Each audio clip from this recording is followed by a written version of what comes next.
Okay. Hello, everyone. It's Pebbles, and It's Will. so we have come back to it again. We have so much information, and we really want to be able to get out as much as possible in a timely manner, especially as we are getting ready for back to school. Some children already returned back to school probably about a week or two ago. Some are going to be tracking in or beginning their school years in the next couple weeks, going through September. So back to school is a big thing, but the traditional thought of back to school is back to school supplies, backpacks, pencils, new outfits, shoes. For us, back to school is a beginning, like a New Year's Day, is where you create your resolutions. But when it comes to parents who are intentional about their children's progress, it is a mark of the beginning of their academic growth, but also their social growth and other areas in their life where they need to develop. It's when we start tracking at the beginning of the school year. So we're going to talk more about that when it relates to children with autism and just children across the board. And Pebbles, it's great that you mentioned that because this is a timely video, of course, based on the children going back to school. But if you remember last week, exactly this time last week, we were celebrating Micah. And we were celebrating one of his successes is, the courses that he has passed, the courses he's taken on his new path with culinary arts. And, we didn't give a lot of detail about how he got there. Yeah, we did. We just didn't have enough time to do that. Last Sunday was a time of celebration that he had made it to this certain point. But we want to spend some time now talking about his path, talking about, a lot of the things that you have done as a parent. And this was prior to Pebbles and I meeting, before I was involved in the life of Micah and Josiah. So Pebbles will be able to speak about some of the things that she went through, some of the learnings that she had. So it's so much information that happened that you were able to invest in Micah. He had so many successes, some setbacks as well. There was a lot of things said by the doctors that he would not be able to accomplish. Mm-hmm. And so you can give some history on that, but we want to actually break those successes into two different timelines. Yes. And the first timeline will be from birth through going to grade school. Yes. So in the second timeline, we'll do grade school through middle school. Mm-hmm. And that will lead us through the progression to really understanding, hey, the traditional path will not be Micah's path. What can we do that's different? And so I want to turn it over to you, and we'll focus on this video. We'll focus on what happened and what were some of your thought processes and interventions that you used to chart success for Micah in a non-traditional way. Okay. And so the school system has a certain path, and of course you wanted him to be involved in that. But there were other things which you mentioned earlier that you were invested in and committed to him developing that also led to his success to even get into a classroom. So let's talk about some of his pre-K years and up to school. When Micah was diagnosed, and I think this is relatable to a lot of parents, because there is a spectrum. And some would say there's children that are mildly affected and those who are more profound. So for Micah's journey, he started off, I noticed differences in him about a year and a half. But prior to that, he did have a health issue with epilepsy, with seizures. He would have that at night when he slept or when he took naps. And so knowing that was going on with his brain as well, and knowing that he was missing some developmental milestones. Micah was my second child. Josiah, he walked when he was 9 months. Vocabulary, language, pointing, mood, temperament, all that kind of stuff was very, very easy going.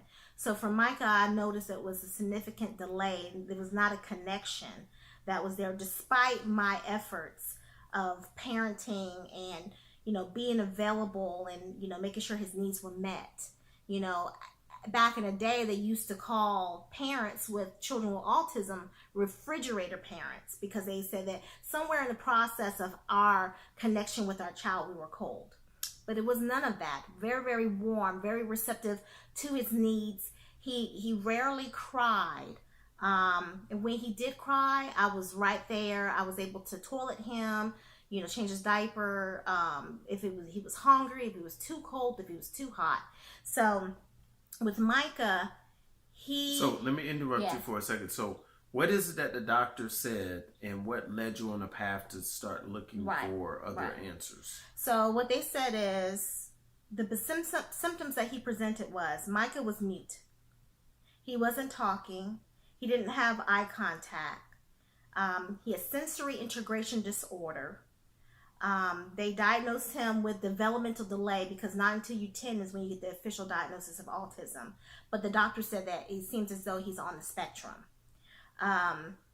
And to me, along with the epilepsy, it was a twofold issue. I was dealing with the medical, and I was dealing with the behavioral. I was dealing with the social, and I was dealing with the lack of language, the academic part. So according to the doctors, they said after a seizure for about an hour and 5 minutes, they said basically we expect him to be a vegetable. And this happened when he was about 3. He was in ICU.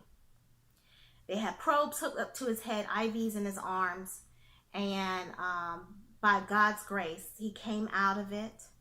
And we just continued to do therapies with him. We did behavioral therapies twice a week. We did speech language therapy 3 times a week. And then even as myself as a school teacher, I looked at the milestones that they were giving me through his pediatric doctor or developmental doctor. And I said, these are the things he's not doing. So I made a notebook of each skill, age 1, age 2, age 3. And I went through and I said, I'm going to write in my notebook that things he's not doing and actively work on those as a part of his growth, so I can see how much he's progressing. What was there a resource that you used to create this criteria for your notebook? Yes, and what I'm going to do is I'm going to post with this video the actual website, and so you can get familiar with the actual milestones. Actually, I went to Autism Society. I'm going to put this up so I can show you a little visual. Been to the ARC, Easter Seals, all these different websites, Autism for Society, Autism Speak, and nothing really gave me the detailed information that I needed. It was great resources like call, and we could set you up with certain behavior interventionists, and that was well, but I need to know what I should expect as a parent. So actually the best website that I found was the CDC, the Center of Disease Control. They have a tab up there when it comes to autism, and they have all these resources, but on it you're going to see that there is an app that tracks the milestones that your child should be completing at certain ages. It is on your phone. So you can keep track, like you would keep track of your weight or your steps. So what I did is I also had other resources and books that also allowed me to write down more in detail. So here's Micah's book. We'll go through it in detail, partially. So the journey for me was to get him to a point where he was undetectable. I knew the very beginning I needed intense, rich resources to work with him a lot. So by the time he hits adulthood, and it is possible that he could be undetectable. Knowing that I was starting already at a disadvantage with him being mute. We were using sign language. He was having tantrums because he wasn't able to voice his needs. All the other behavioral that impede his learning and the seizures. I knew I had a lot of groundwork to make up. So for the first milestones, I look at his self-help skills. So that was 1-year-old. Should be able to help dress himself, be able to do zippers and buttons and Velcro straps, drink from a cup, chew foods really well, just not swallow and gulp down. You know, say 2-word sentences, try to attempt to say 2 words. The 2-year-old skills, help to put things away. Working with him hand over hand from the back, where I was right behind him, using his hands like puppets, and showing him how to place things in the rack, being very repetitious, teaching him how to stay away from dangers, teaching him to stay away from fragile things. There's a whole level of safety I had to continue to reinforce with him. Also teaching him his name. Micah didn't even know his name until about 4 or 5. It became a huge safety issue. You would call his name and he would keep walking. He was a wanderer. So those are really big. So those are self-help skills. Self-help skills. Okay. So the next. So that's one area to track, a criteria area. Right. Okay. Right. So give us a few more. So the next one was language skills. So like I said, teaching him his name, looking at books. He couldn't read, but what I would try to do is get him picture books, and also books that will. This one is A Boy, a Dog, and a Frog by Mercy Mayer. But you'll notice that there are pictures in this book with no words, and it progresses through the story. I will make up the story every time I read him this book. And he'll begin to have predictable times in the book where he will expect me to say certain things even though he wasn't verbal. He will make a certain gesture or certain sound. And so that's how I knew to reinforce that page or go over the page of something that was funny to him. So I did that to help develop his language. I also, if he made the attempt to make the word sound, I will give him a positive reward. There were times that he didn't even know how to use his pointer finger to point in to like, what's this? What's that? He didn't know how to ask those questions. So I had to physically, when he had tantrums, like this one, you can see he's lying on the floor and Josiah's trying to pick him up. Josiah knows what's about to happen. For me, I let him go through his tantrum to a point where Micah knew, okay, he wasn't going to get the attention. So I will go and talk with him after he calms down to a point when he began to have tantrums. If it was something that he didn't want to do, what he would do is he would gently lay himself down on the ground and just lay there peacefully, calmly. That let me know that, hey, he needs help communicating. So I would go to him, take out his pointer finger, and I would point around the room or different places. And I would say what the word is. And when I heard the murmur or the sound or intelligible sound, I would say what the word is. It came to a point where I had my whole house plastered with vocabulary words next to all the objects. As long as he attempted to use his pointer finger, to me, that was his way of saying, what is this? Or he wanted this.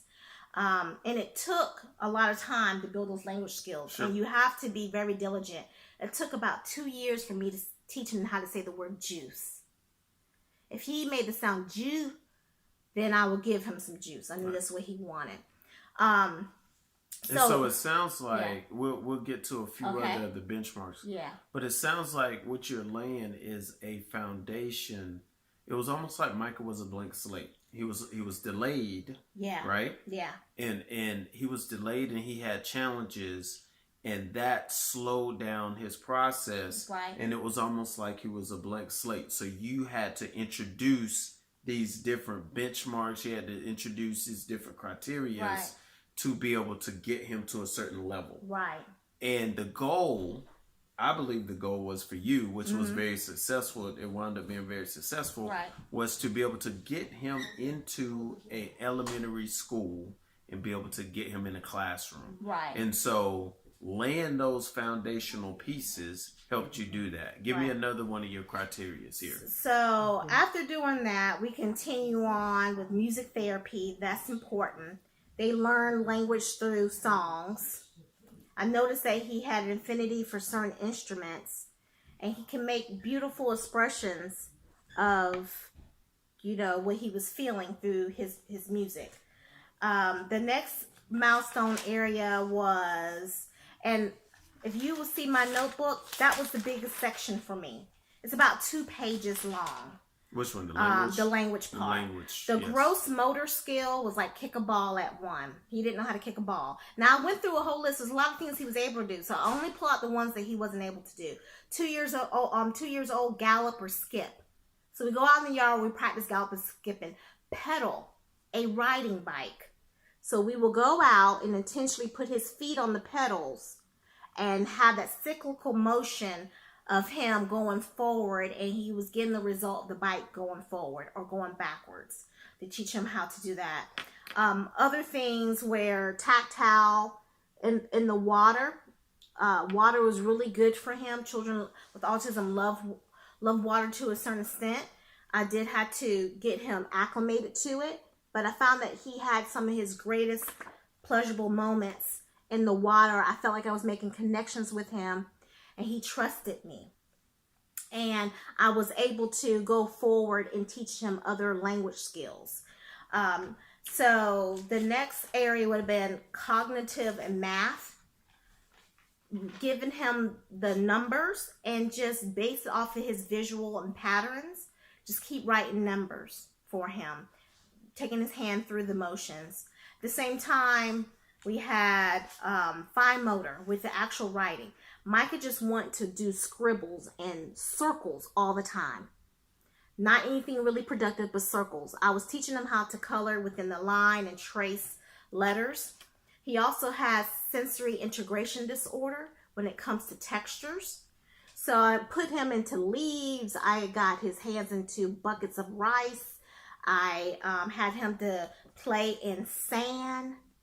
I would put on different clothing on him, like wool, get him familiar with the different sensations to desensitize him. And the social part. The social part came as a byproduct of the water play. That part right there, I was trying to put on his life vest because he took it off.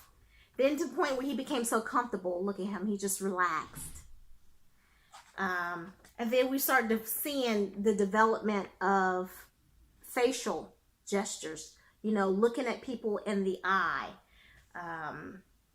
And so... How old would you say that some of these developments begin to happen? When you started seeing some fruit of it, not so much the language, but the fruit of the eye contact, responding to his name, allowing people to touch him, not having to have his own space, plopping him down with the other children in a group without him being distant off to himself. Mm-hmm. That was developing around 3 or 4. Okay. And this is a picture. Micah was born in 2002, but this is 2006, 2007. So he would have been 4 or 5.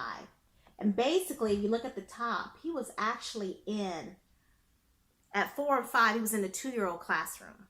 That's how significantly delayed he was. Because he wasn't potty trained until he was 5 or 6. He didn't have the language. And so at this time, I had him in a pre-K program for 4-year-olds. Right. And he did that for part of the day. And then he went to a preschool into that classroom the other part of the day. Because I had to work. Sometimes I worked 2 jobs to be able to pay for the therapies every week. And what happened was later on, he graduated from preschool, and this wasn't until 2008, as you can see. So he's actually 6, graduating preschool.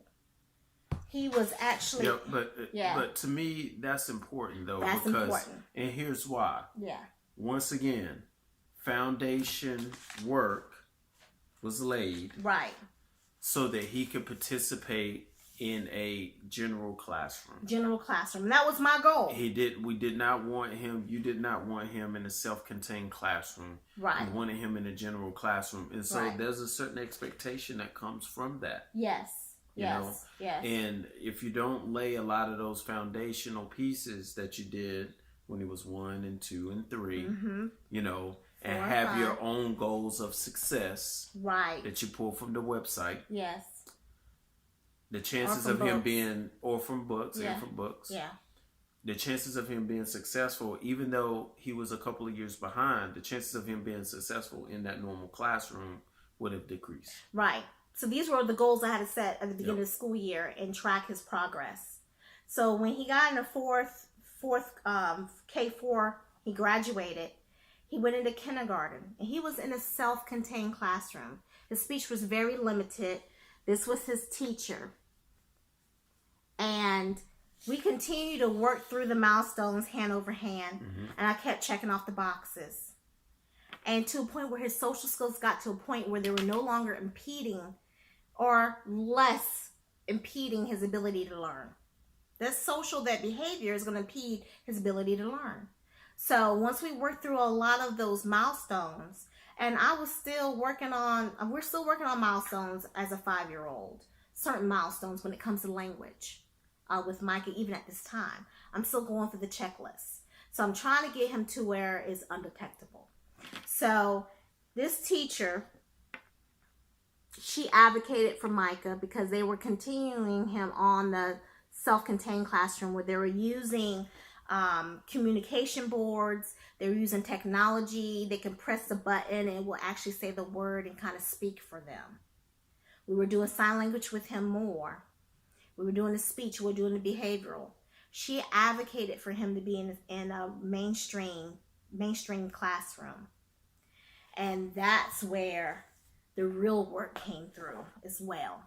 So when Micah went, as you know, there is an IEP, individual education plan, because considered to be on the spectrum. And you're going to go through IEP meetings that have all these pages where you have a table of psychologists, a speech language pathologist. You're going to have the teachers that are involved, and they're going to try to go through it and customize goals for your child when it comes to academics. As a parent, I understood that it was my job to know this book, which is the Procedural Safeguards Handbook on Parents' Rights. I knew my rights. I was going to request a meeting when I felt as though changes needed to be made. I was going to request certain accommodations when I knew that they would be helpful. And then I helped create their goals. Oftentimes their goals will be vague. Well, we will want him to have 2 or 3 exchanges on the same subject as for language, 80 or 90% of the time. Well, my question is like, well, how is that going to happen? What are the actual interventions that you're doing? So that is the point for me. Yes. Because we can set goals. People set goals all the time. Right. But who is responsible? Who holds the responsibility for helping the child reach that goal? Because the teacher, yeah, I mean, they're invested and there's a team of people that's working with Micah. But I like a couple of the things you said. Number one, you were involved in the goal setting process. Right. I came in with my own goals. For language, I would like based to see on a lot of your learnings from before. Right. Number two, Pebbles was also involved in charting the path to reach the goal. And from our conversation that we had prior to this, and some of the things that I know is that many times the teacher and the team, they were open to what you were saying as far as how do we reach the goal. They had no idea. We had a goal in place, but no one knew how to get there.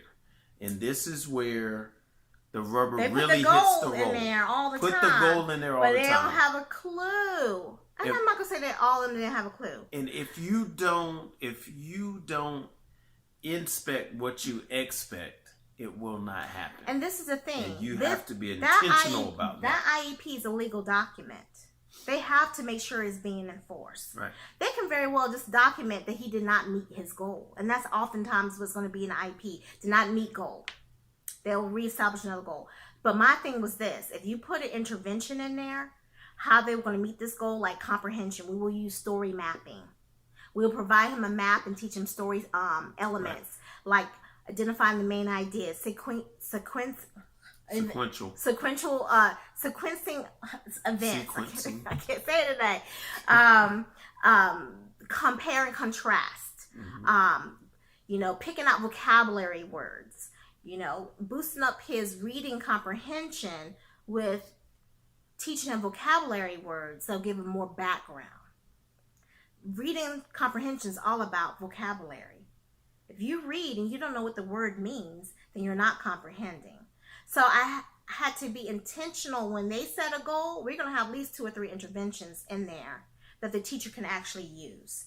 So that took a lot of research on my part, but it sparked a lot of team buy-in as well, because they said, well, this mom is going to work with this one.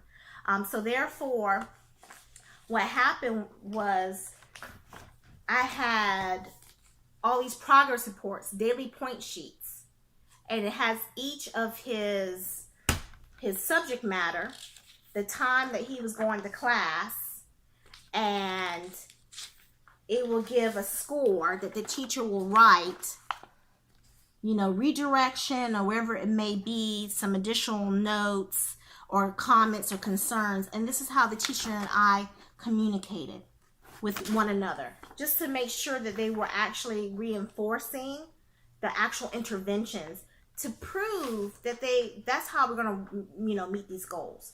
So fast forward through all of that, and we'll probably have a video later on down the road about that, because I have to reacquaint myself with a lot of this and pull out poignant points for you, because you can get lost in the IEP, and to me, it shouldn't be that deep.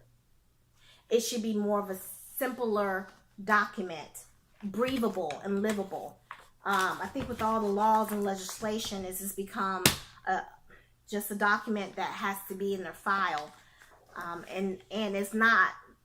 It could be utilized as a good tracker of the academic growth, but again, like I said,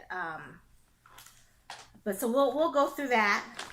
The other thing that I want to mention, these are IEPs all in here. I got notebooks of these. Was his language, going and looking at the first 100 words, sight words, the second 100 words, the third. There's lists of sight words that you can go through, or high frequency words that you can do with your son or daughter and children with autism, they learn also by pattern. So if they don't get the phonemic awareness skills, tell them what the word is. If they do understand patterns and sounds, they seem to have a gift for that part, teach them how to break down the words. That will help them as well. But what I want to encourage you is this, that when they get the IEP and they take all these intelligence tests, these intelligence tests, to me, is not really going to help them in the real world. You got to have your own assessment to judge what the intellect is, what are the things that they're interested in, and try to continue to marry those two things together. So they're doing it for the academic piece for them to graduate. That's if they make the grades to pass. Right. And I see 2 paths developing, really. I see the traditional educational path here, and then I see a path that may integrate some of that, but it may also come out into life skills. It may come out into interests. Right. It comes out into certain inclinations that the child has. Right. And a lot of that's going to be learned through some of the tools that we shared in our prior video. Right. Through the gameplay, through the conversations that happen, where you're gaining this information from your child to find out where they are, right? Mm-hmm. And then what their interests are, and then marrying, that's a great word, marrying those two. Right. As these paths go in and out of each other. And sometimes for Micah, they traveled together for a while. But where we want to go to continue to share his story is there was a time that these paths separated, and we had to be okay with that. And how did we get there? And then these waters here, once you get beyond middle school, these waters are uncharted waters. Like, no one can really give us an answer about what his next step should be. There was a lot of information given, but there was no clear path. And this is where, using a lot of the information that you have and also knowing our son, we were able to chart a path for him for success. And once again, this is kind of repeating, but we said, we wanted to pray. We wanted to seek God and find out what the best path was for Micah. But we also wanted to do our due diligence and have information supporting us in that. And we'll talk more about how we got to that point and what decisions we did make in a future video. So as we come to a close in this video, I just want to share that we're going to put some additional additional information on our Facebook page in the comments. So what we did is we got you to the point all the way through middle school. We were able to stay on the traditional path, 2 years in high school as well, going according to the curriculum guide that they have for each grade. For each grade, I pulled up the curriculum guide and I tracked it because it tells you what week. Sometimes it'll tell you what day certain things are supposed to be taught. I'll try to pre-teach some things, go over some skills prior to that so you have some background. But what I want to share with you is this. The intelligence test that they give the children at a certain age is tracking their ability to manipulate information, executive functioning, stuff like that. That's fine. You need to know that. And it's very important. But what I will have you to know is if you base your goals that you set for your child solely off of that, it will keep them in a self-contained classroom. Now, I can't speak to the cases that are more profound. I would say that I have a lot of experience from bringing a child who was muted, who wasn't using language, wasn't walking that well, behavioral, physical issues going on with him, to a point where if you will look at him today, after a deeper conversation, like, okay, there's a little bit, but we're working towards that goal of not being detectable. Now, for those who are on a very, end of the spectrum that are very profound, there's going to be other resources. And it all depends on when you get your child assessed. When you start noticing those milestones are not being reached, that's going to be the indicator to you that you need to get help. The earlier you get help with these children, with the psychologist, with the behavioral therapist, the speech therapist, with the developmental specialist, the more progress they will make. But they'll make even more progress if you're keeping track of their academic growth, their social growth, their all the way around safety, growth and safety at the beginning of the school year. To us, that's what back to school means for us, is being prepared. So just to leave you with this thought, this is an actual test question from one of the intelligence tests. And you see there's a picture and I ask you this question. And it will ask the child this question. Look at this picture. There is something very silly or impossible about this picture. What's wrong with this picture? So this is maybe a 2 or 3-year-old or a 4-year-old who's taking this test. Well, for you who haven't got it already, there's a blue light instead of a green light. To me, this is going to be part of the, findings that help indicate how well they score on the intelligence test. I'm not setting up my child to drive right now. Okay. What I'm most important with, more impressed with is what are the interventions for me to help him to be able to acquire those behaviors and learning strategies where he can grow deeper and continue to develop on more of a path that is more like his peers in essence. So what I will share with you is this in closing, that there are resources out there. Alliance Behavioral Healthcare. If you're in North Carolina, this is the actual entity that you have to call, and they will talk with you about getting psychological testing, all that kind of stuff done. But it's really, you have to qualify for Medicaid based off of the disability of the child, which is autism. And then with that, you'll get more resources.